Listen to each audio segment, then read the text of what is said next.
Mary Scout is labeled as a controller of Women's Way organization, located in downtown Philadelphia.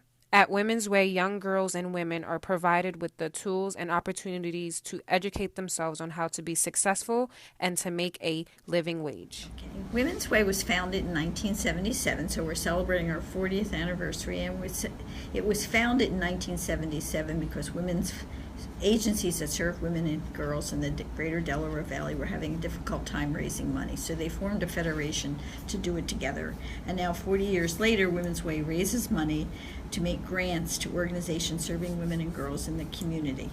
Do what we call collective impact, which is bringing together all the different sectors that are affected by that economic insecurity or economic security. So it may be private sector, it might be the government, it may be agencies that provide assistance for that. And then we may fund agencies that advocate for increases in the minimum wage. Right now we're working on, it's not been approved by the board yet, but we're working on something we're calling the Immediate Response Action Fund, which is a way for us we're trying to raise a certain amount of money for that fund so that if there is a need, such as there is right now around immigrant women, that we can respond quickly. And based on what's going on in the political climate today, we just made two what we call bridge grants. They were done quickly, $20,000 to the Women's Medical Fund to provide access to reproductive health, and the other was to HIAS-PA, who provides legal services to immigrants, mostly women.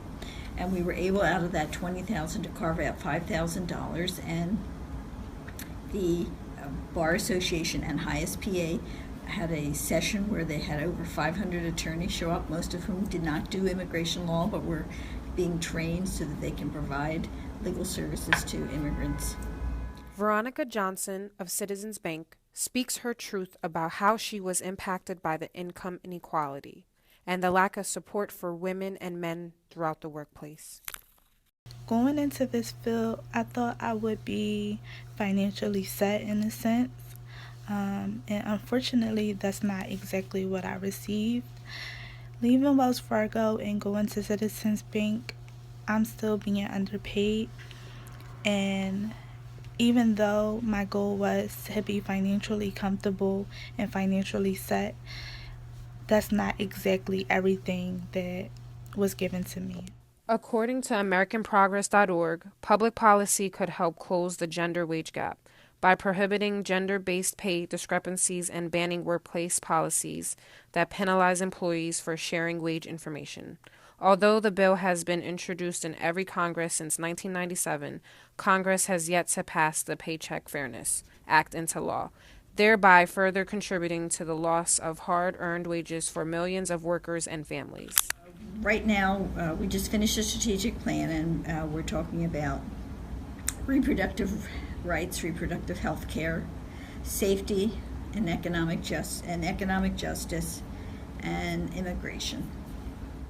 Women earn just 79 cents for every dollar made by men. For women ages 15 to 24 working full-time and year-round, the wage gap is $4,373 per year. By the time the women reach age 45 to 64, they earn $15,404 less than men per year. I love working with the younger women. I'm much older, as you can see, and I've been involved with Women's Way since it started. So I've been involved with Women's Way for over 40 years. But I really love the young women, and we have a group of young women who meet called the Young Women's Initiative. They're young women under 40 or 45, and we've done intergenerational dialogues between them and us, and talking about the issues from when we were starting out and what they're facing now. So the young women is great. Tuesday, April 4th, 2017 marks Equal Pay Day for Women's. April 4th represents the approximate day that women must work in the current year to make the same amount of money men did in the previous year. In 2015, Hispanic women earned 54% of what their white male counterparts earned. African American women earned 63% less, white women earned 75%, and Asian women earned 85% of what their white male counterparts earned, according to AAUW. I'd like us to raise like $3 or $4 million to put back in the community. Right now, we raise about $1 million or a little more, and I'd like to see us be able to raise more so that we have more funds to address the issues, and also fund advocacy to change the circumstances that cause the need for the services that we help fund. We don't provide direct services. We do provide the funding to agencies who know how to give those services.